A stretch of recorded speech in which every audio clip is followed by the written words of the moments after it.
Bien, qué maravilla Hola. volverte a ver. Me alegro de verte después de tantos años. Hombre, y mire, muy bien acompañados los dos aquí. Eso es. Claro que sí, qué alegría. Muy bien, Joan, muy bien, Joan. Y bueno, Santiago, también bienvenido, qué alegría estar con ustedes dos. Y vamos también a saludar a todas las personas que se nos están uniendo. Le pedimos a Joan que iniciara para que también quedáramos así organizados. Entonces, bienvenidos y de verdad gracias a todos por conectarse. Me da una alegría hoy, Santiago y Joan, verlos unidos nuevamente. Estábamos contando años y fueron hace 9 años en el 2017 creo que se vieron por primera vez cuando Joan vino a Bogotá a dar un taller grande de constelaciones. Y bueno, tuvimos la fortuna de que Santiago lo invitaste a tu programa de radio. Entonces, ya hace unos años que ya se conocieron y hoy es el gran reencuentro. Previamente muchas personas me han pasado preguntas, entonces yo solamente comentarles que mi nombre es Alejandra y voy a estarlos apoyando más desde las preguntas y si hay personas que quieren poner sus preguntas en el chat, yo también se las voy a ir dirigiendo a Joanny y a Santiago. Entonces, ya ahora sí darles la bienvenida. Eh, Ahí te veo que quieres decir algo, Joan, No, entonces no, siéntete. no, iba a decir gracias por tu bienvenida. Ah, bueno, sí. Entonces, pues contarles, yo sé que muchos de ustedes son seguidores y conocen toda la trayectoria tanto de Joan como del doctor Santiago, pero a los que no, contarles, bueno, Joan es terapeuta y escritor con una trayectoria reconocida internacionalmente y también muy reconocido por su trabajo en sistémico, en psicología sistémica. Y bueno, el doctor Santiago Rojas es médico, escritor, conferencista. En nuestro país te queremos mucho, Santiago. Te conocemos, sabemos de tus libros, seguimos todo tu trabajo. Yo personalmente he estado en algunos grupos de tu instituto. Entonces, gracias por estar hoy los dos conectados y bienvenidos, bienvenidos ambos. Ujú. Gracias, Aleja. Y lo más bonito es poder estar así con un maestro. Sí, Joan es probablemente el exponente más lúcido de la terapia sistémica y de las constelaciones familiares en habla hispana. Así que es un honor estar con él. Un Y experto en las terapias de pareja, en ese buen amor que nos enseña, en eso de asentir, en las relaciones con destino común, que no es más que amor, no solo amor, para decirlo de una manera, una pareja como un camino de crecimiento, todas esas cosas bellas que has enseñado a lo largo de los años y que hemos aprendido muchos. Así que aquí estamos para compartir. bueno, y tú eres muy amable, Santiago, pero yo vivo con ganas de escucharte también, porque yo sé que acompañas personas en procesos de salud y de enfermedad muy complejos y que tienes mucho que decir sobre la función de la emoción, del vínculo, de la salud, de la enfermedad. Así que bueno, para mí es un honor compartir este rato contigo, ¿eh? Qué honor. Sí, yo veo todo con relación a un vínculo. Tú te vinculas todo el tiempo, todo el tiempo estamos haciendo terapias sistémicas y todo el tiempo estamos interactuando. Interactuamos con la enfermedad. Por eso, para empezar, como para tu frase, yo diría que tú tienes una relación, un vínculo con la enfermedad y tienes que ponerla allí. Cuando dice uno, yo soy diabético, uno se identifica con algo que no puede procesar. Cuando uno tiene diabetes, es como cuando tiene una deuda en el banco, cuando tiene un automóvil, cuando tiene un proyecto, es algo que tiene y puedes hacer, pero cuando es, y esa identidad de la enfermedad es muy compleja y es el primer principio para cualquier persona. Entonces tengo un vínculo con una enfermedad, con una diabetes y la tengo que saber procesar, cómo me alimento, cómo duermo y todo para que mi vínculo sea en que no nos hagamos daño. Tú lo decías en estos vínculos de pareja, que sea fácil, que seamos compatibles, que haya confianza, que haya incluso disfrute y que Sí. tengamos un destino común. El destino común es que tú no me destruyas y no te destruya. Esa parte hace que tú cambies a la enfermedad como un enemigo a destruir y más bien como un compañero de viaje al que puedes aprender, como yo quiero aprender de ti, tú de mí y por supuesto de Alejandro y de los que nos acompañan. Cuando se vive con esa mente de estudiante. Yo siempre le digo a la persona, siempre que tengamos una pérdida, que es lo que más trabajo, si yo la veo como un estudiante dispuesto a aprender, siempre le sacaré provecho. Si la veo como la quiero quitar, como me cayó una culebra aquí, me la quiero quitar, o me cayó un ratón y no quiero saber nada porque me da susto, voy a sufrir. Pero si la veo como una posibilidad, Claro, claro. Esta es una idea que compartimos que se sale entrando, ¿no? Que hay que amigarse con las vivencias y hay que amigarse con todo aquello que experimentamos, incluyendo la enfermedad, porque el camino de salida es el camino de entrada, de conocer un poco lo que el síntoma o la enfermedad pues tiene para, o sea, por lo menos desde la perspectiva de las constelaciones, sería válida la pregunta de qué está haciendo por nosotros, qué está haciendo por uno que uno no hace. Y de hecho, Bergelinger decía, bueno, lo que tú has dicho, el vínculo con la enfermedad, pero también decía que entonces la enfermedad se vincula o es el vínculo invisible con alguien del sistema familiar. Es como si a veces la enfermedad tratara de darle un lugar o de amar cuando nosotros más conscientemente no lo hacemos, ¿no? Así que, bueno, ideas. además porque yo siempre he creído que somos una célula de un organismo mayor. Como célula nos identificamos con nuestra función, un hepatocito, yo soy médico, hablo desde ahí, un miocito muscular, un cardiomiocito del corazón, no importa, cada uno tendrá su función, pero pertenecemos a un organismo mayor y en esa medida tenemos que comprendernos. Cuando uno mira, por ejemplo, en un ser humano, hay 200 familias celulares distintas, cada una con funciones totalmente particulares pero interdependientes. Cuando uno se puede ver así, empieza a trabajar lo sistémico en constelaciones, en la vida y en la salud. Entonces, la enfermedad no es ese enemigo al que tenemos que destruir y machacar, y por eso no me gusta hablar de superar, destruir, acabar con la enfermedad, sino integrar esa sabiduría que la enfermedad tiene como un aprendizaje. Además, en últimas, ese marketing empresarial constante de ganar, de luchar, nos mantiene como la zanahoria que le ponen al caballo, siempre alcanzar algo inalcanzable. Estamos donde estamos, somos una realidad mayor y vivirlo desde el vínculo. Eso da mucha paz. Yo Sí, lo tuve a través de un tumor en una pierna, varias cirugías, hasta que un día me hice, no, la palabra no es verla como un regalo. Yo, no me gusta cuando me dicen, esta enfermedad ha sido un regalo. Tampoco porque entonces como que me den otro regalo. No, esta enfermedad es algo que me llegó, es algo que quiero comprender y aprender y sobre ella voy a crecer. Entonces, estar más como un estudiante que está dispuesto a tomar esta asignatura hasta que la integre sí. y de ahí en adelante no la necesite. Esa es la forma en que yo lo veo. Y ahí empezaste tu camino para acompañar desde otro lugar con las personas. Yo creo que sí, yo creo que indiscutiblemente mi gran maestra ha sido y ha sido la salud, la enfermedad. O sea, pues yo he tenido la claridad de que si no hago algo en ese sentido todos los días, pues hace muchos años no estaría aquí. Entonces, para mí, cada uno escoge desde su manejo sistémico, como tú lo ves, los procesos que le van a dar conciencia. El avión de cola con el viento en contra. Pues 6 cirugías, hospitalizaciones, me hicieron la clase en la Universidad de la Vida. Yo lo veo, Joan, de una manera simple. En la academia, que es lo que estudiamos, y el modelo humano, estudiamos vamos a decir así, unos procesos que los convertimos luego en un examen y nos califican.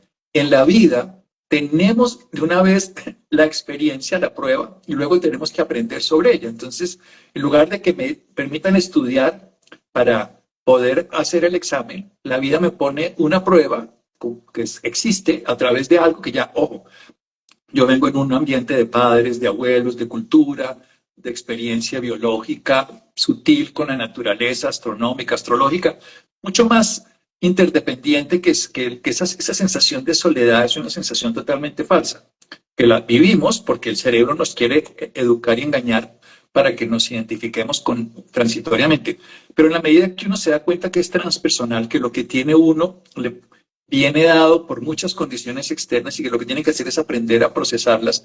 A mí me gusta un personaje muy simple, en el sentido de los cuentos que es bellísimo, que es Los viajes de Gulliver, Jonathan Swift, que va y él se encuentra con los gigantes, luego con los enanitos, luego se encuentra con gente que no se podía morir.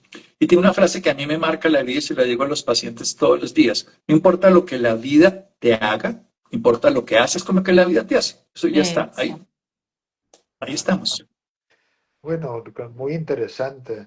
Yo concuerdo también con que está muy extendida la idea de hay que luchar contra la enfermedad, hay que ganar esta guerra.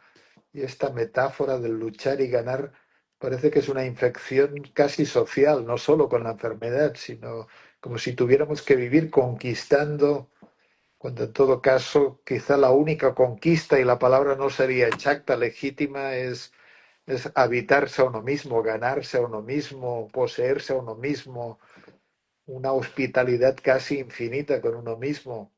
Y luego es muy llamativo que cuando en constelaciones trabajamos con enfermedades para explorar un poco su función, su lugar, casi siempre se revela que la enfermedad tiene una función positiva. Trata de sostener como una madre, trata de mirar a esta criatura abortada que la persona no lo hace en lugar de la persona.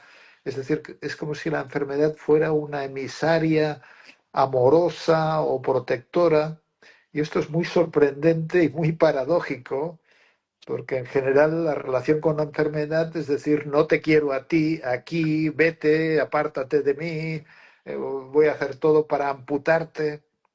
Y claro, y entiendo que tanto tu trabajo como el de las constelaciones no es tanto un lenguaje de bisturí, de amputación, sino un lenguaje de integración, ¿no?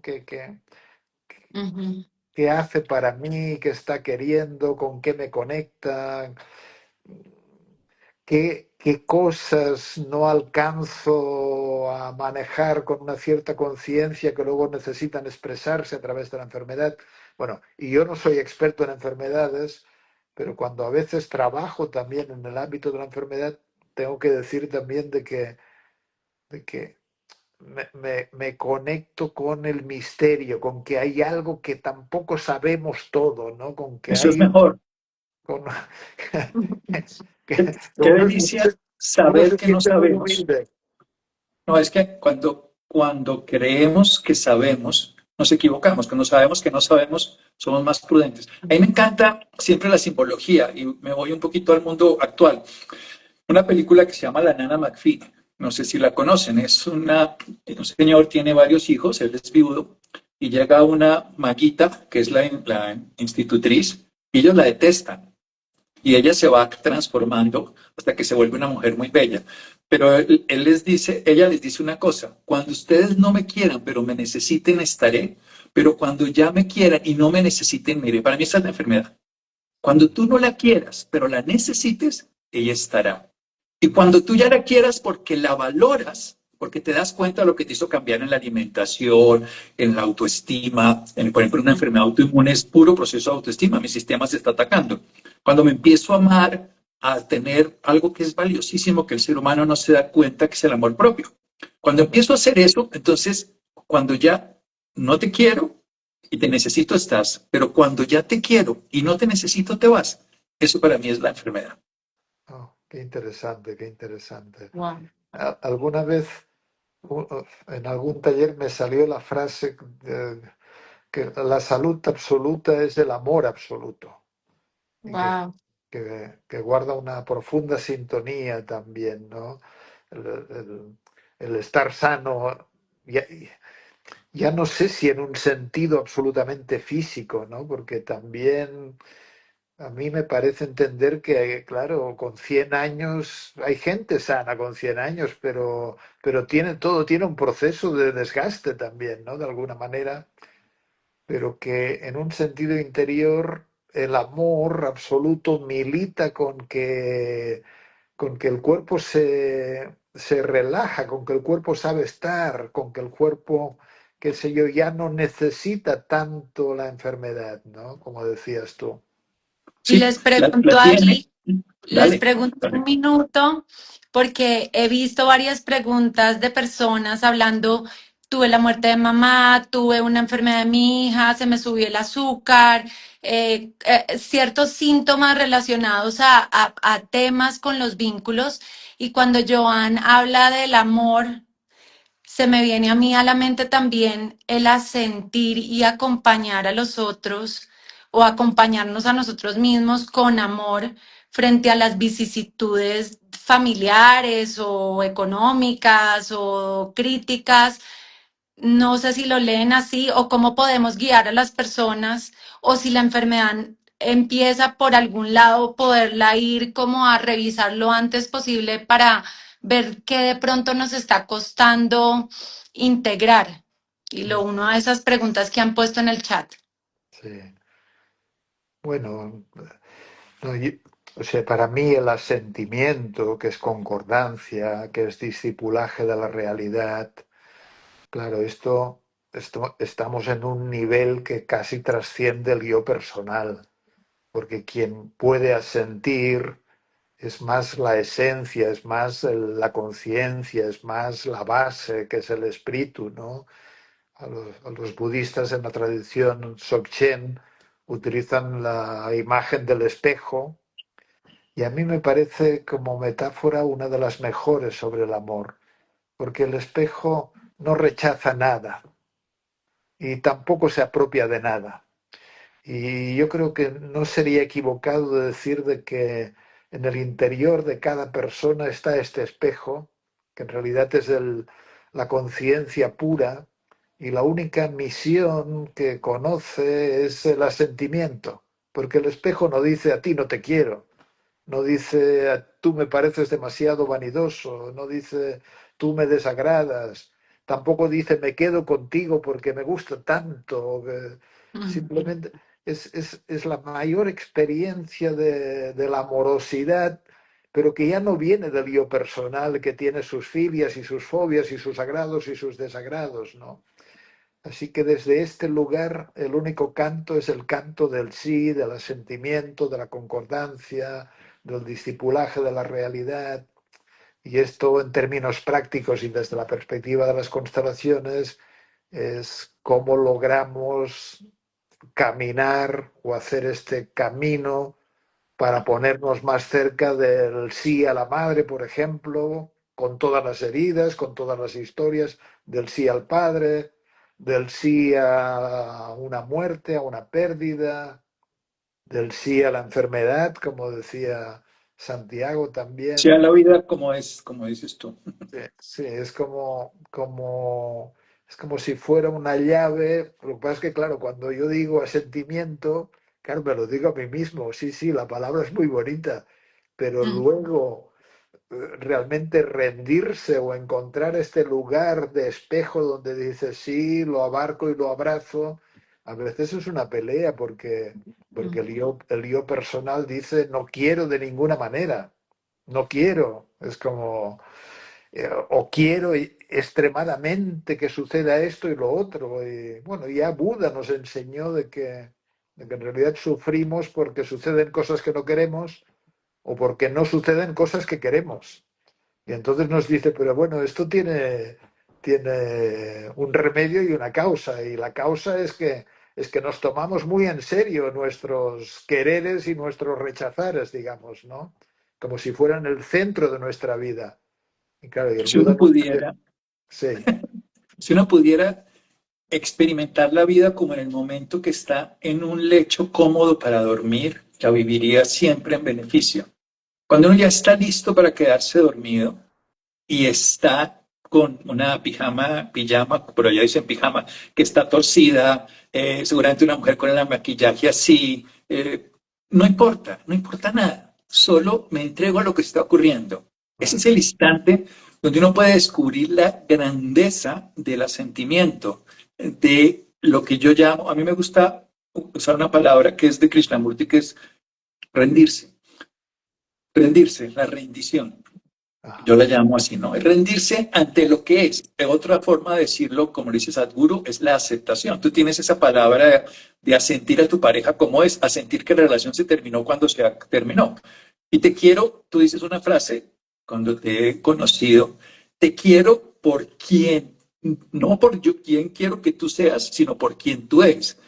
Si eso lo puede uno entender en cualquier vínculo, quita esa sensación de quererlo cambiar y quita esa necesidad, porque es que la necesidad es biológica. Aquí quiero entrar en un capítulo que para mí es fundamental. En Colombia decimos, y lo dicen en el mundo, rico es aquel que tiene menos necesidades, no que tiene más dinero. O sea, si tú tienes una necesidad, puedes tener 1 millón, pues si te faltan 2, pues estás 2 millones de menos. Pero en la salud, nosotros cometemos un error, volvemos necesario lo que no es necesario. Y nosotros necesitamos dormir bien, necesitamos movernos, alimentarnos, eliminar, pues eso es esencial. Necesitamos vincularnos, esos son necesarios. Pero la mayoría de necesidades son absolutamente deseos, frustraciones que los ponemos en el otro y en la enfermedad también. Entonces necesito que se me vaya este dolor, necesito que se cambie el azúcar, necesito... Entonces cuando tú dices necesidad, el cuerpo vive en sistemas de supervivencia, la necesidad de supervivencia. Yo necesito respirar o no puedo hablar contigo. Entonces, cuando yo digo necesito que esta persona cambie, necesito que esta enfermedad cambie, mi sistema entra en modo supervivencia como si me persiguiera un tigre en el Serengeti. Entonces, mi sistema colapsa por la necesidad. Si no lo necesito, cambia completamente. Entonces, yo te quiero enfermedad por lo que eres y tú vas a buscar bloquearme las arterias, vas a buscar, esa es tu búsqueda. Pero si te puedo valorar que eso es lo que tú quieres y yo puedo comprender que eso es lo que tú quieres, yo veré cómo hago para hacerlo, pero no te quiero cambiar a ti porque no puedo. Puedo hacerlo conmigo porque sí puedo. Aquí está el sitio donde puedo modificar. Allá está mi deseo, aquí está mi voluntad y mi capacidad. Y aquí es donde tengo que trabajarlo. Entonces ahí es donde, ese es el asentimiento y la rendición. Tú eres como eres. ¿Yo qué puedo hacer con este? Que puedo moldear. Ese no. Voy a sufrir cada vez que te quiera cambiar. Hay una frase muy bonita del Oriente que la primera causa del mal genio, dicho en castellano para no ponerle términos raros, es que tú quieras controlar a otro. Entonces tú pierdes el control por controlar el tráfico, a tu pareja, a tu hijo. Ahí te pones irritable. Y cuando para mí la causa de que nosotros suframos, para poner al Buda, el dolor es inevitable, el sufrimiento es opcional, y el dolor es por la resistencia, el sufrimiento por persistir en la resistencia, es que tú quieres cambiar las cosas que son, y ya son. Esa es la aceptación. Entonces, en la salud, cuando uno dice, acepto que tengo diabetes, no, yo quiero acabar con la diabetes. No, primero acepte y desde la aceptación la puede modificar. Cuando tú rechazas algo, se vuelve un obstáculo. Cuando tú lo aceptas, se vuelve una posibilidad. Y cuando tú lo integras, porque aprendes, se vuelve tu capacidad. Entonces, esa es la manera de afrontar un padecimiento. No es de quererlo acabar, destruir, ganar, sino de poderlo integrar en tu sistema. Eres parte de mi sistema, como un proyecto que está funcionando dentro de una empresa, como un hijo que está con demencia, con una enfermedad congénita dentro de un sistema. La enfermedad es una parte dentro de un sistema mayor donde yo puedo coexistir con todas esas formas. Esa es una visión sistémica, como tú la tienes. Sí, sí. Bueno, esto me ha hecho acordar cuando hablabas una anécdota de Sócrates, que a Sócrates le gustaba mucho ir a los mercados, pero no compraba nunca nada. Y entonces sus discípulos le decían, pero ¿por qué quieres ir a los mercados si no compras nada? Y Sócrates decía, porque me encanta ver la cantidad de cosas interesantes que no necesito. Así Sí, que, uno no necesita, es una maravilla. Eso es, a mí me gusta ese juego también con los pacientes a veces, ¿no? Uno tiene que agradecer, y a mí me gusta agradecer más por lo que no pasa que por lo que pasa. Esto es muy poderoso. claro, Entonces, claro, cuando uno empieza, hoy 40 cosas que no han pasado, no me golpeé la cabeza, no tengo diarrea, miles de cosas. claro, claro. Entonces, es el mismo principio. Entonces, tú puedes valorar miles de cosas que no están ocurriendo, porque las estás sufriendo si ocurren. Entonces, ¿por qué no las valoro si no pasan? Nosotros jugamos todo el tiempo de tratar de generar un bienestar a través del sufrimiento innecesario. O sea, el sufrimiento es real. No, yo no digo que no haya sufrimiento. Veo mujeres víctimas de violencia. Todas las semanas, hoy vi una mujer que se le murió el hijo, el otro que se le suicidó el hermano. O sea, yo no estoy diciendo que eso no sea real. Lo que estoy diciendo es que nosotros, habiendo esos tipos de sufrimiento, nos creamos un sufrimiento innecesario por la resistencia. Lo que tú acabas de decir en eso de Sócrates es genial. Uno puede ir a darse cuenta que no necesita nada de eso y vivirlo por el disfrute. Oye, mira, no necesité comprar eso, no necesito ese automóvil para ser feliz, no necesito tener esto o aquello para estar bien. Entonces yo despierto inmediatamente un reconocimiento que es gratitud y se vuelve genial. Ujú. Sí, sí. Y volviendo a esta idea de del asentimiento, de la aceptación o la rendición, que es una palabra preciosa, ¿no? Que al final muchas veces no nos queda otra. La realidad se nos impone de una manera que es distinta de como hubiéramos querido y lo que toca es rendirse. Y, y esta idea también es importante en el ámbito de la pareja, porque también quisiéramos que la pareja fuera distinta de como es, y a veces la pareja acaba siendo una construcción de pensamientos que tenemos sobre la pareja en lugar de ponernos ahí receptivos a la contemplación desde la presencia de quién está ahí.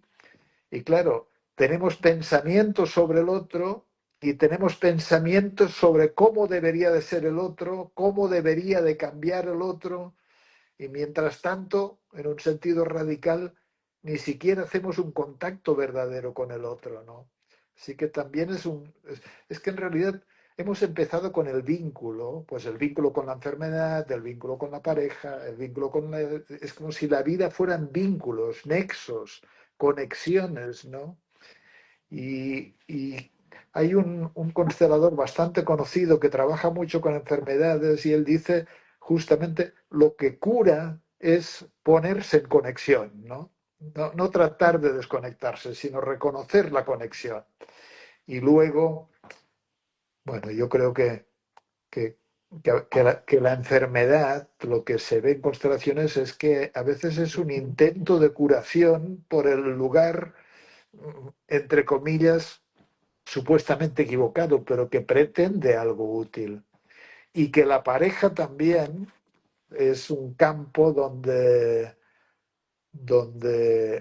se crea un organismo, se crea un espacio relacional, donde los cuerpos se experimentan como fuertes, sanos y relajados, o se experimentan en tensión, en menoscabo, necesitan activar procedimientos para soportar la incomodidad que no se soluciona dentro de una relación. Así que a mí me parece también que la salud y la enfermedad guarda conexión con cómo estructuramos nuestros vínculos con las personas que nos importan y que son significativas. Y no sé si en tu experiencia estarías más o menos de acuerdo en que la enfermedad no solo, es decir, que la enfermedad también trata de gestionar nexos con personas queridas. Bert Hellinger habló de la dinámica de te sigo a la muerte, qué sé yo, lo cargo en tu lugar, qué sé yo, me entristezco por ti, me enfermo en tu lugar también, que esto sería una visión por amor ciego. A veces algunas personas pues toman a su cargo o expían culpas, por ejemplo, a través de una enfermedad. Así que bueno, el Y a veces mundo... muchas personas necesitan la enfermedad del otro para sentirse útiles, ¿no? En muchas relaciones, a veces castigamos al otro para poderlo consolar y sentir que somos consoladores y sin darnos cuenta que generamos el dolor previamente. Hay otro de esos cuentos en que un discípulo va donde el maestro y le dice, yo quiero alcanzar la paz interior. Entonces le dice, escribe todo lo que necesitas para alcanzar la paz.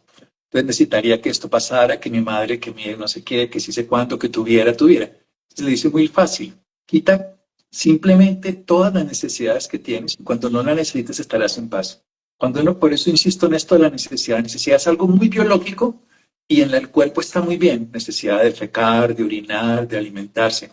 Pero cuando la necesidad se convierte en un proceso de la mente, hacemos que nuestro cuerpo entre en un modo incapacitante y se afecta. Y en los vínculos con la enfermedad, con la pareja, con el empleado, con el jefe, con el colaborador, sufrimos porque necesitamos que haga algo y nuestro sistema empieza a padecer. Tú estás diciendo ahí, entonces hay que conectarse, pero conectarse desde un lugar completamente diferente. Y entonces en la enfermedad nos conectamos desde la víctima, desde el irresponsable, desde el manipulado, o nos conectamos desde el responsable. Esto es lo que hay, lo que tú pones en ese lugar. te quiero no por quien yo quiero que seas, sino por quien eres. O sea, eres Claro, tú, la diabetes es así. No me hubiera gustado, pero la tengo. O el cáncer, o lo que sea. claro, claro. Sí, es que el gran reto es abrirse a las cosas tal y como son. Y un hombre me explicó una vez que tenía migrañas, no migrañas, insomnio, un insomnio potente. Y decidió separarse de su pareja, pero no tenían medios económicos y vivieron en la misma casa todavía un año. Y insomnio, insomnio, insomnio, insomnio. Y cuando él ya se fue a otra casa propia, la primera noche, desde la primera noche, nunca más volvió a tener insomnio. Entonces, entonces, aquí hay que generar la hipótesis. El insomnio no es una enfermedad muy grave, no es un Pero síntoma. no, pero puede ser la base de muchos trastornos después a largo plazo, incluso de demencia, de Parkinson, de enfermedad cardiovascular. Porque al fin y al cabo, el sueño es el gran reparador. Tú cada noche entras a un hangar y te haces una renovación celular, una desintoxicación, una validación de lo que la memoria te permite para lo que tiene proceso. Para mí, en castellano, el sueño es el sueldo que tú recibes después de cada jornada del día, que te permite integrar lo vivido y tener recursos para la jornada siguiente. Entonces, si no tienes sueldo todos los días, no tienes economía. Fíjate que él no lo tenía en los dos sentidos, ¿no? En la economía externa y en la interna. Y cuando ya resolvió su economía, pues durmió porque ya no tenía que compartir sus emociones o sus condiciones con alguien, ¿no? A mí me gusta mucho siempre jugar a las dos facetas. El médico, que trata de entender ese limitado espacio de tiempo del aquí y el ahora en el cuerpo, pero la conciencia que lo habita, que es primero, insisto, transpersonal y que no es solo humana. Eso. Cuando pensamos en ese ecosistema donde el humano es el más importante y no en ese ecosistema donde el hombre y la mujer son parte de algo mayor, que es una vida que nos integra a través de las formas que existen en los reinos de la naturaleza, me quito mucho esa sensación de poder por un lado, pero también de incapacidad. O sea, me siento partícipe de algo que me vive. Sí. Y eso me da paz, por lo menos en la práctica de todos los días, eso me hace entender que hay algo que nos vive y que somos partícipes, como hoy nos vive la red y tú estás en España. Entre otras cosas, vienes a Colombia, ¿no? Sí, sí. Bueno, esto me hacía acordar dos cosas, lo que decía. Es que hace un par de años en un taller se planteó el ejercicio de que teníamos que compartir dos cosas que nos dieran mucho placer. Y yo, lo primero que se me vino a la mente, que lo que me daba placer era acostarme por la noche en primer lugar y en segundo lugar levantarme por la mañana. Ya, ya me dirás, ya me dirás qué cosas elementales, ¿no? Pero bueno. Sí, bueno, ahora en marzo voy a estar en Barranquilla. Estuve, hará 2 años, ¿no, Ale? Que estuvimos en Medellín. Estuvimos en Medellín, pero fue hace un año, sí, fue hace menos. Sí, sí, Hace, sí. no, yo, En- el concepto del tiempo se me descontrola un poco. Ah, Sí, bueno. sí. Bueno, año y medio, año y medio. Ah, Sí, que vale, vale, estuviste en Medellín. vale. em, y bueno, vino gente también de diferentes lugares de Colombia y vinieron de Centroamérica, vino de Panamá personas también, de Costa Rica. Y sí, tuvimos ese encuentro muy, muy esperado. Y este año, Santiago, súper invitado. Es en Barranquilla del 4 al 7 de marzo. Estamos ya preparando todo. La Fundación Ser Capaz es la que lo está organizando. El que esté interesado me puede poner un mensajito después del live y yo le puedo dar toda la información. Pero bueno, puedes contarte un poquito más, Joan, de qué va a tratar, porque va a ser una formación y también un espacio para el que quiera venir. No es solo para consteladores, sino para abierto al público en general. Bueno, a ver, por mi mal comportamiento y mi mala cabeza, he sido castigado a especializarme en el tema de la pareja. No, bueno, en el camino terapéutico me tocó mucho trabajar con la temática de la pareja, escribir al respecto. Entonces, de vez en cuando doy 4 o 5 días, en este caso serán 4, que son terapéuticos y didácticos sobre ciertos ítems que colaboran a que se genere un buen amor en la pareja o que dificultan el buen amor. Uno de ellos ya lo he dejado entrever, hacer el ejercicio de ver al otro y no solamente nuestros pensamientos acerca del otro. Pero luego cuando vamos a la danza de la pareja, pues intervienen muchos factores, cómo nos habíamos vinculado con nuestros padres, nuestra infancia, la posición infantil que tomamos, las maneras que en las familias aprendieron a vincularse y a generar sus relatos y sus vivencias en el ámbito de la pareja, qué sé yo, asuntos adultos que a veces no se resolvieron. Luego también muy importante la idea de la danza. Y ahí hay que... Esto es un mensaje de esperanza, porque a veces en el mundo de la psicoterapia se dice que si una persona no le va bien en una relación, repetirá no le va bien con otra. Y puede ser, pero hay que decir que dos que se juntan crean un organismo único. Y a veces puede ser que con alguna persona no te vaya bien porque se despiertan los peores fantasmas y los peores demonios, y con otra persona, por el engranaje y por la danza que se crea, pues se activan otras partes y empiezan también las partes más difíciles a suavizarse.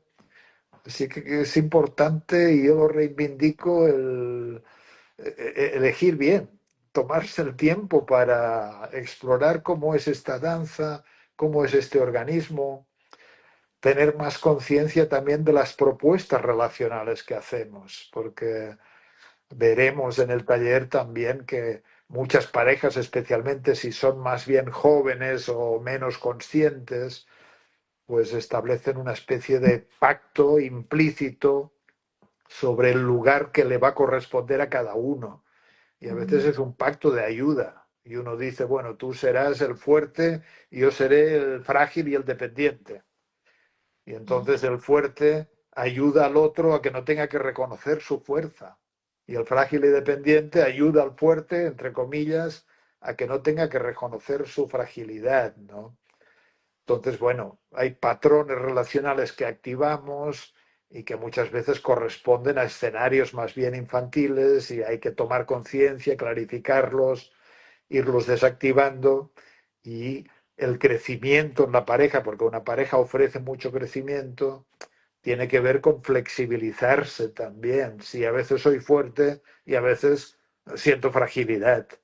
Y la mejor pareja, a mí me gusta decir, es la pareja que baila la danza de la verdad y de la realidad. Y la verdad es cambiante y la realidad es cambiante. Es que los fenómenos, no hay un pensamiento que aguante más de unos segundos en la cabeza. No hay un sentimiento que aguante más de un ratito breve en algún lugar del cuerpo. Entonces lo que tenemos para ofrecernos, porque es una relación de acompañamiento, pues es la verdad de lo que experimentamos a cada momento. Y por eso, claro, es una relación de acompañamiento, y previamente o paralelamente yo creo que hay que cultivar el arte de acompañarse a uno mismo. Y este es el gran reto también. Si uno tiene esta capacidad de ser un espejo o ser muy hospitalario consigo mismo y habitar todo lo que nos compone, en primer lugar también tiene esta hospitalidad con el otro, de que todo lo que el otro es y tal y como es puede tener espacio, incluso aunque haya cosas que no me gusten, pero forman parte del otro, ¿no? Así que bueno, trabajaremos también con la maduración en pareja, con reestructurar pactos nuevos de crecimiento para los que necesiten. Y nada, el taller pues será pues constelaciones, y como yo siempre digo, el propósito de un taller es acercarnos con más claridad a nosotros mismos, a la verdad de lo que nos pasa, de quiénes somos, de cómo funcionamos. Y haremos meditaciones también, ejercicios, Así que mi esperanza es de que todo el mundo pues se lleve semillas significativas, comprensiones, claridades si cabe, y para la gente que se dedica a acompañar a otras personas, pues que tengan también más comprensiones claras acerca de acompañar en este ámbito tan delicado como es la pareja. Y la vida viene de dos que se juntan, es que venimos de una pareja, es que de alguna manera la vida empieza que somos el número tres, somos el fruto, somos la criatura, somos la creación. Y así lo ha dictaminado la vida, ¿no? Pero previo a nuestro alumbramiento, pues fue necesario que dos se juntaran. Y para la mayoría de estas personas, de las personas, estos dos que se juntaron, luego siguieron ejerciendo su función de progenitores y de padres. Los romanos diferenciaban entre progenitor y pater. De hecho, en italiano a los padres se le llama i genitori, como los que transmiten la vida. Pero bueno, a veces la función padre no coincide con la función generadora, ¿no? Pero en origen siempre hay dos, y dos es una pareja, ¿no? Así que, y luego en la vida, pues hombre, son muy afortunados las personas que viven en una relación de acompañamiento bonita. Y no significa que sea obligatorio tener pareja. Hay mucha gente que no tiene No pareja. es necesario No es necesario, eso. muy bien, no es Exacto. necesario. Es opcional, es un camino. Pero Y es esto, una decisión, ¿no? No, no sí, es una obligación. Tú dices una cosa que a mí me gusta mucho desde esa perspectiva. La pareja no está ahí para hacernos felices, sino para hacernos crecer. sí. Entonces, no necesitas una pareja para crecer, no necesitas una pareja para ser feliz. Sin embargo, puedes tenerla y le puedes sacar las dos cosas, sacarle provecho a la felicidad y sacarle provecho al crecimiento. Claro. Es que yo creo que se puede ser muy feliz en pareja, pero hay que huir de esta idea de que la pareja nos dará la felicidad, porque es una presuposición, desde nuevo, de necesito tener una pareja porque si no, no hay vida buena para mí. Pero cuando la pareja, qué sé yo, tiene buenas danzas relacionales, cuando hay respeto, cuando hay creatividad, cuando hay buen acompañamiento, esto satisface muchas cosas necesarias para un ser humano que permíteme decirte que la necesidad que yo creo que, que es biológica, que es la necesidad de un otro, de que haya alguien ahí, porque, porque si no, como niños no sobrevivimos y como adultos sin vínculos significativos, la vida le cuesta triunfar sobre la energía de muerte, ¿no? Pero Claro. bueno, esto, Aquí hay una pregunta que es bien interesante, la estoy leyendo en este momento. Los hijos que no vienen de una pareja, sino en inseminación, antes de que tú la contestes, que eres el maestro, lo que viene en un esperma es un programa. Y es un programa que trae toda la herencia de esa persona y sus experiencias hasta el día que lo integra. Así no haga convivencia con la otra, lo que acabas de explicar. Hay una reunión y es una pareja y es todo mi programa, es todo mi bagaje experiencial como conciencia y vida, la que yo le transmito a esa experiencia celular, que es la parte masculina o femenina, como lo quieran ver. ¿Cuál es tu versión? Porque esa pregunta siempre, pero entonces no hay pareja, entonces, ¿cómo así que son dos? bueno, siempre son dos que se juntan, aunque se juntan en un laboratorio. Y Sí. son dos células que fundan una vida, ¿no? Y claro, mucha gente que, por ejemplo, no sé en Colombia, pero aquí en España, la legislación dice que si eres donante de esperma o de óvulo, quedas en el anonimato. Yo Igual. esto lo cambiaría porque primero un hijo debería de tener derecho a rastrear sus orígenes, a ponerle rostro a sus orígenes. Y luego, claro, mucha gente se acerca a veces a trabajar y tiene información de los padres adoptivos o de los padres de crianza, pero no tiene información de los padres biológicos. Que no tenga la información no significa que no la haya recibido. que no la claro, haya recibido en estos programas que están presentes en el esperma y en el óvulo. Y claro, heredamos infinidad de aprendizajes de nuestros anteriores. Creo yo, aprendizajes que hicieron porque les sirvieron. Tal vez algunos luego ya no nos sirven a nosotros. Se hizo un famoso experimento con ratones y se les daba a oler olor de cereza, y cuando olían el olor de cereza se les aplicaba descargas eléctricas. Sí, entonces, claro, vivían un trauma en toda regla. No pueden huir, no pueden atacar, solo les queda escindirse, contraerse, qué sé yo, tener todas las alteraciones fisiológicas imaginables. Pero claro, lo interesante del experimento es que luego los hijos, los nietos, los bisnietos y bisnietas y tataranietos y tataranietas, un porcentaje de ejemplares bastante grande, cuando olían el olor de la cereza, tenían la misma respuesta fisiológica. Y a mí esto me parece maravilloso porque significa que heredamos aprendizajes, es decir, mis bisabuelos aprendieron que ante este estímulo lo adecuado era contraerse y poner todo el organismo en alarma.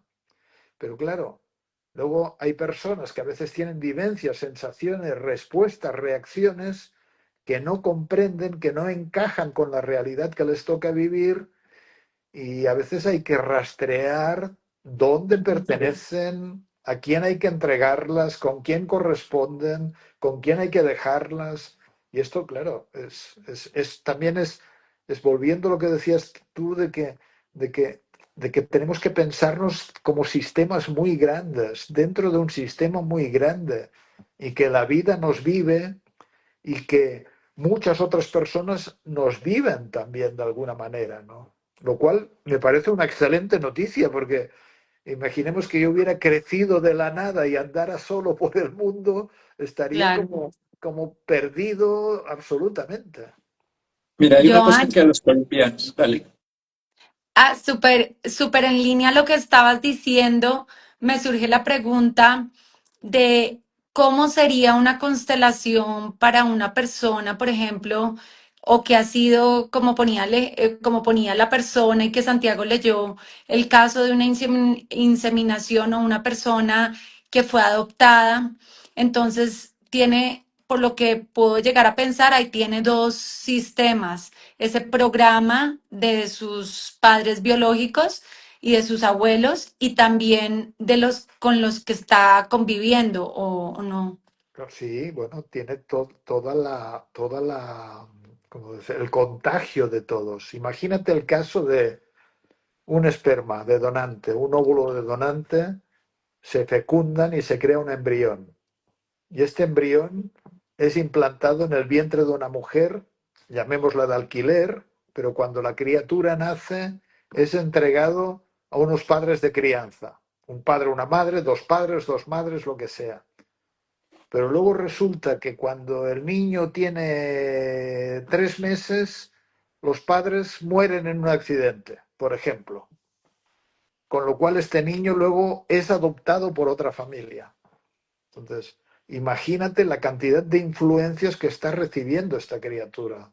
La Mm, biológica, el tiempo de gestación en el vientre de una mujer. Yo no lo sé explicar, Santiago sabría explicarlo, pero ahí hay cócteles hormonales, cócteles bioquímicos, no lo sé, que influyen en el tejido emocional y biológico de la criatura. Y luego el primer apego a estos padres de crianza, pero que luego los pierde y vienen otros padres adoptivos. Y claro, a veces estas cosas tan complejas, la gente se alarma y dice, pero qué desastre. Y yo digo, bueno, no necesariamente, porque también podemos decir, qué riqueza, qué riqueza. Cuántos estímulos, cuántas influencias, cuántos lugares, cuántas cosas no- no- se nos han adherido en forma de potencias también. Son programas. Entonces Claro. tienes un programa, haz de cuenta, yo lo veo desde un lugar también muy simple y pasa hoy en día, esto es muy simple. Eres hija de un colombiano que vive en Australia y están en un colegio que habla francés. Entonces tienes en tu casa, te hablan castellano, el padre es un húngaro, están en Australia que le hablan inglés y el colegio les habla francés. Este niño tiene una riqueza lingüística maravillosa, Claro, tiene una adaptabilidad mayor. Entonces, entre más experiencias tengas, entre más posibilidades tengas de desarrollar tus dones, menos te vas a quedar. Para mí el gran problema de la salud, lo he dicho de otra manera, es la identidad limitada. Cuando tú te identificas con algo, soy diabético, soy depresivo. Cuando uno dice soy depresivo es como si, oye John, yo soy un idiota, ya me estoy claro, catalogando, yo tengo una depresión, yo tengo una cirrosis, tengo una diabetes, con eso puedo hacer. Si mi programa es amplio de lengua, de experiencia, me permite vivirlo de una manera diferente. ¿Por qué? Porque mis costumbres españolas me hacen vivir de una manera, mis costumbres francesas de otra. Incluso en el lenguaje, tú ves palabras que en un idioma significan una cosa y en otro idioma significan lo contrario o significan algo que refuerza lo anterior. Entonces, para mí es un regalo que una persona tenga todas las experiencias porque en últimas hay una palabra que es muy bonita. La experiencia es el cúmulo de errores aprendidos. Entonces, cada vez que tú tengas muchas más condiciones, te van a hacer sacar muchísimas más potencialidades porque has experimentado en diferentes lugares. Cuando un jugador de fútbol ha jugado en muchos equipos distintos, cuando se ha enfrentado a muchos rivales, tendrá más capacidad. Entonces no lo veamos como una desgracia, sino como una transformación producto de que se le dieron más oportunidades. claro. En uno de mis libros, no sé cuál, puse la frase de si te gusta ir en bicicleta, anda en bicicleta, pero no es necesario que construyas una identidad de ciclista. Necesario. Que esa palabra para mí es clave que ojalá lo viéramos y tú la acabas de decirlo y lo muestras mucho. Cuando Claro, volvemos a algo necesario, cuando nos identificamos con algo, empezamos a sufrir. Uno claro. se identifica con que es hincha del Barça, con que es hincha del Real Madrid. Esa identidad hace que sufra lo que le pasa a eso. Uno se identifica como algo. Entre Es, menos identidades, es lo que me pasa a mí, Santiago, que yo sufro con el Barça. eso es una identidad. A mí también me gusta el Barça. Me gusta el Barça, pero no soy hincha, porque cuando soy, ya Ya, perdí mi identidad. Cuando me sí, gusta, sí, lo disfruto y sí, puede que me moleste lo otro, pero no me pierdo porque es mi identidad. Yo trabajo los duelos y siempre le digo a las personas, uno pierde solo tres cosas en un duelo. Y lo enseño académicamente a los estudiantes. Son tres cosas. ¿Qué es lo que pierde uno? Primero, uno pierde lo que uno esperaría tener con lo que tiene. O sea, yo quisiera que mi esposo fuera toda la vida, entonces pierdo, ya lo otro ya lo tuve, pierdo lo que esperaría, como si uno compra un día la lotería y espera tener el recurso. claro. Segundo, uno pierde la identidad que puso en esa persona. Mi casa, mi coche, mi pareja es mía, entonces me pierdo yo en esa identidad. Y tercero, el bienestar que tenía, que eso es lo que tengo que recuperar. Pero no nos damos cuenta de eso. Si uno se enfoca en lo práctico, es perdí mis expectativas, perdí mi identidad sobre lo que considero que es mío, a donde me he puesto yo, y el bienestar, pero que puedo recuperar el bienestar y recuperar la identidad y mi proyección de futuro construida sin esto. Yo creo que mueren mejor las personas que no tienen identidades tan rígidas, ¿no? Porque al final la muerte fagocita toda la identidad, ¿no? Si eres colombiano, ¿a quién le importa? Si eres catalán, ¿a quién le importa? Si eres padre, si eres hijo, si eres exitoso, estas cosas que se dicen, si uno está muy identificado con ser, entonces se pone más difícil soltar lo que uno es porque la muerte lo desecha todo. Y la identidad Entonces, se construye. Fíjate que tú nací, vamos a poner el ejemplo que tan bonito que nos está diciendo Alejandra. Entonces, el esperma es de un colombiano con una francesa. Nació en Alemania y fue criado en Italia, ¿sí? Entonces tiene toda la diversidad de las posibilidades. Cuando uno se identifica con algo, empieza a limitarse. Y hay una cosa fundamental, en el vientre materno, todas las identidades simplemente se construyen. Entonces, él pudo construir la colombiana, la alemana, la española, lo que sea. Es una construcción, no es una realidad. Eso es lo es que se llama una realidad social. eso, esto es muy importante, que son construcciones, que son meras construcciones, pero que más allá de estas construcciones hay un silencio que nos iguala a todos, que es la casa, la base en la que estamos igualados. Porque fíjate también que por las identidades que estamos construyendo, luego matamos, luego morimos, luego nos peleamos, y al final, qué Claro, sé pues yo? los españoles nos conquistaron y nos maltrataron. Yo te tengo que odiar a ti porque yo soy colombiano. Entonces, oye, Pero ¿qué tal? Esas identidades, porque te pones la camiseta del Barça o del no sé qué, ese es el problema. La humanidad sufre porque se identifica con lo que no es y lo vuelve su dogma de vida. Por cuando, eso, identificar necesidad es la causa de los sufrimientos. Cuando necesitamos lo que no necesitamos. La frase tuya de Séneca del ir al mercado. Y cuando, o sea, necesitamos, no necesitamos. En la pandemia nos dimos cuenta que no necesitábamos miles de cosas y pudimos vivir más libres. Y cuando dejamos de identificarnos con lo que no somos, dejamos el sufrimiento. Esas son las raíces simples. Podemos irnos al Buda, la raíz del sufrimiento y todo, el apego y la ignorancia y todo esto, que es mucho más profundo y más valioso, pero en la práctica empezar por allí. sí, Y cuando, alguien escribe ahí rápidamente, dice, nos vamos llevando dos llaves, que es la conciencia de unidad y la conciencia de amor, ¿no? Del principio cuando decías, quizás puede que hasta nos enfermemos menos cuando vemos desde otros ojos, más ojos de amor, de aceptación, de rendición, decía Santiago. Son cosas que vamos hilando hacia esta parte y que las personas acá que van llevando la charla nos dicen conciencia de unidad, como despersonalizar que somos, sí, de un bando o de otro, sino que al final estamos en un útero, todos, ¿verdad? es que la identificación con estas identidades, yo creo que inhibe el amor. Inhibe el amor. Cuando, cuando Moisés se encontró con la zarza ardiendo, que le decía tienes que ir hacia la tierra prometida, y le preguntó a Dios, y tú quién eres? Y Dios, que debe ser un tipo listo, no dijo yo soy Dios, que esto sería una identidad. No dijo yo soy el omnipotente.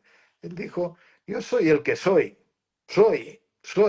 Pero no le puso luego soy carpintero o soy bombero o soy esto o lo otro, ¿no? Y este verbo ser en realidad sería como el espejo del que hablaba antes, que es, pero no es una cosa u otra, ni colombiano, ni español, ni esto, ni lo otro, sino es. Y entonces ahí surge, esto es lo que posibilita un amor más verdadero desde el ser, porque el ser identitario, soy español, entonces significa que tengo que odiar a los que no son españoles, por ejemplo. Y no solamente nos pasa eso con las identidades nacionalistas, sino pues las de género, las de pareja. O sea, cada vez que nos identificamos, por eso te decía hace un momento que a mí me da mucha libertad saber que pertenezco a algo y no soy nada particularmente, sino que pertenezco y la vida me pertenece. Estoy incluido por ella y me incluyo dentro de ella. Soy partícipe de lo que se está dando, pero no soy algo en particular. Eso me quita la sensación de esa personalidad tan agobiante. Es que mantener una personalidad es muy agotador. Oh, Me mira, he visto de médico, este es un rol. Este es mi rol de médico. Y ahorita estar contigo y estar con Alejandro y con las personas. Pero es un rol. Es un rol que me lo puedo quitar en un momento cuando pasa lo que tenga que pasar. sí, qué bonito lo que has dicho de que es muy agotador. Sí, Uh,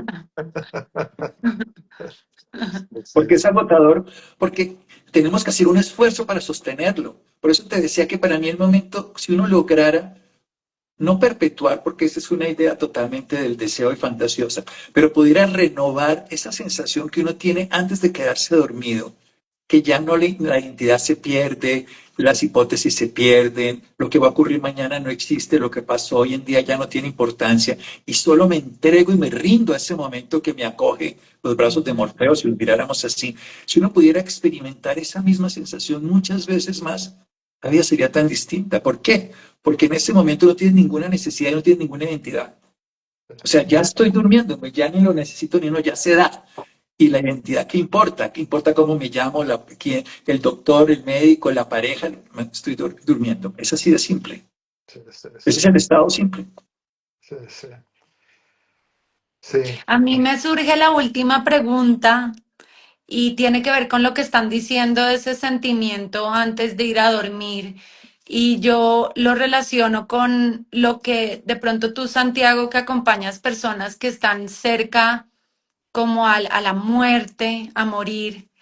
Yo quisiera preguntarte y de pronto también desde la mirada de Joan, en la experiencia de ustedes, o sea, ¿qué empiezan esas personas, esos pacientes?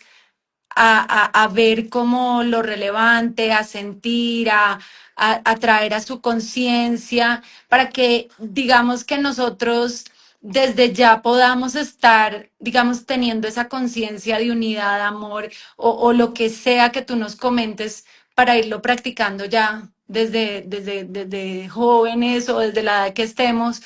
¿Qué podría ser eso? ¿Qué lecciones tenemos de ese ocaso ya? Cuando estamos cerca a morir. Quiero aclarar así como mi enfermedad, que la conté mía en ese momento y después la enfermedad dejó unas lecciones para la vida y para lo que hago. Los pacientes en el lecho de muerte han sido mis maestros más profundos. He aprendido muchas cosas de ellos y las voy a resumir como en tres. Hay una que me encanta. Esta es una frase que me dijo una paciente y se quedó grabada. Mire, Doc, como no hay un mañana, tampoco hay un ayer, solo hay un ahora. Pero no una frase, sino que lo estaba viviendo. Como ya sé que no hay un mañana, entonces tampoco hay un ayer. Porque el mañana viene de un ayer, si no hay una hora, y lo estaba viviendo. Entonces, descubrir ese tiempo eterno en el instante, sin expectativas de lo que va a pasar y sin aferramiento a lo que ocurre, es un estado de libertad. Entonces, ¿qué se puede lograr? Libertad. Segundo, que es para mí otro descubrimiento absolutamente espectacular, y es que ellos proyectaron, y eso yo no lo debería decir, lo dices tú mucho mejor, pero es que ellos proyectaron todas sus necesidades, carencias e ideales en todos los demás. Entonces las obligaron a lo que otros hiciera feliz, a que mi hijo me hiciera feliz cuando fuera lo que fuera, a que mi pareja y todo, y cuando se dan cuenta de eso se liberan. O sea, no tengo que obligar a nadie, no tengo que perdonar. Esa historia que tengo que perdonar a alguien al hecho de muerte, muchos dicen es que ya el mejor perdón es no necesitar perdonar. O sea, yo no te necesito perdonar, porque yo te obligué a que tú fueras la persona que me tenía que hacer feliz, porque yo te proyecté mi carencia y mi motivación. Y la tercera cosa, y es algo que también tiene que ver con todo esto, es que nosotros somos seres eternos. Eso es una realidad que se descubre. ¿Y cómo se descubre? Volvamos a lo que acabo de escuchar de esas personas, que acabo de contar de lo que escuché. No hay un mañana si no hay un ayer. Si yo puedo entregarme a lo real que ocurre, el ayer y el mañana ya no importa. Entonces ya soy eterno y descubro que soy eterno. Y me doy cuenta que soy una existencia que obligué a otros a que vivieran de esta manera como yo quería, pero cuando les quito a ellos la necesidad de que sean lo que son, también me quito yo ese peso de intentar ser lo que yo lo querería que los demás quisieran que yo fuera. En castellano es soltar la identidad, soltar la expectativa del tiempo y descubrirse como la esencia que no muere. Qué bueno, qué bueno. Sí, a mí me ha hecho acordar un médico de aquí, que en una entrevista es un médico que vivió muchos años, fue muy longevo, y que durante la guerra civil le tocó ver morir mucha gente. Y él dijo que no había visto morir a nadie infeliz. Y a mí esto me llamó mucho la atención. Y yo creo que se refería a que cuando hay un momento, yo no he acompañado muchos moribundos, así que no sé, pero debe haber un momento que la persona suelta todo. Y cuando suelta todo y se suelta incluso a sí mismo la idea de un yo personal, ahí debe aparecer lo eterno, la gran conciencia, y por eso se vive como felicidad, ¿no? También, por ejemplo, hay un grupo de médicos de un hospital cercano, que uno de ellos me decía que estaban muy preocupados porque la gente muere muy mal. Se referían al tiempo. Y me decía, creemos que mueren muy mal porque no arreglan sus asuntos familiares. No, no, hay demasiados asuntos pendientes que no han arreglado y esto les genera malestar y no logran y entonces se sentían un poco impotentes porque la gente sufría en el proceso previo al hecho del movimiento, ¿no? Y luego, qué sé yo, siempre está la enfermera australiana que contó los 5 arrepentimientos, ¿no? Que yo creo que es una lección de vida también, de haber amado, haber expresado los sentimientos, tratar de haber hecho lo que uno quería hacer, cuidar las amistades, ocuparse de ser feliz, que vendría a ser feliz vendría a ser habitar el ahora también, porque si, no hay otra manera, porque si no estamos persiguiendo o huyendo del pasado, ¿no? O añorándolo. Así que bueno. Qué bonito. Bueno, Yo creo que los mexicanos, que ahí sale alguien, escribe algo de México, los mexicanos tienen muy, digámoslo, impregnado su cultura de una naturaleza de la muerte, como los budistas también, a su manera, con folclore y todo. Eso es algo que nos va a ocurrir, así que no hay que vivirla como algo anecdótico ni dramático, sino como algo cotidiano, para que podamos disfrutar la otra parte, que es la vida. Por no querernos morir, no estamos disfrutando lo que en este momento se nos está dando, ese eterno ahora. Y eso, para mí, vuelvo al resumen de todo lo que es esencial en esos pacientes, tiene que ver con la identidad y la necesidad, que ahí es donde ellos la sueltan. Sueltan la identidad de ese yo que ha sido, que ha sido, que ha sido, pero ya no va a ser, entonces deja de ser para el futuro. Y quitan la necesidad de miles de cosas. Cuando uno quita necesidades e identidades, la sensación de paz, de bienestar y de libertad es muy grande. Y ese es el regalo que nos dan, porque hacemos un vínculo distinto, listo. El rol de pareja, sí, no es quitarse, es muy diferente el rol de pareja para no juzgar de una manera diferente. Un rol de pareja no es una identidad, es una construcción que se da en el momento que se desarrolla y se genera ese surgir de la experiencia, pero no es la identidad de mi pareja, mi felicidad, eso sí es una identidad. Donde me pierdo yo en esto y en la otra es donde yo me integro conscientemente a esta condición que es el vínculo con la enfermedad, con la pareja, con el dinero, con lo que sea. Muy bien. 100%. Y yo acá trayendo, ya cerrando este live el día de hoy, recuerdo también del libro, de uno de los libros de Joan de La llave de la buena vida. Joan trae, digamos, 3 elementos de esa llave que de hecho, pues por lo menos en mi camino me han inspirado mucho, que es la valentía, la conciencia y la verdad, ¿sí? Como tener estos recursos, ¿sí? Para los momentos y las puertas que se abren y puertas que en el camino vamos a cerrar. Y es la vida en sí, ¿no? Se abren algunas puertas de expansión, hay otros momentos en que estamos en momentos de contracciones, entonces poder tener como esos recursos a la mano y así lo he vivido un poco, no sé, Joan, si quieres decir algo. Nos lo has explicado muy bonito. Sí, yo digo que cometemos el pecado de la cobardía y que ojalá tengamos la audacia y la valentía para darle a la vida lo que tenemos para darle y para ser quienes somos. Y la verdad significa evitar el pecado de la máscara, de la impostura, que consiste en tratar de darle a la vida lo que no tenemos. Y uno quiere parecer que tiene de poeta la gracia que no quiso darle el cielo, por ejemplo. Todos tenemos dones, talentos. Claro, y la tercer pecado es quedarse dormido y no hacer, no estar atentos para distinguir bien qué me mueve, quién soy, cuál es mi cosa espontánea, hacia dónde va mi movimiento, qué es sintónico para mí. Y esto es un trabajo de estar atentos, de conciencia, de escucharse, de estar receptivo. Así que, sí.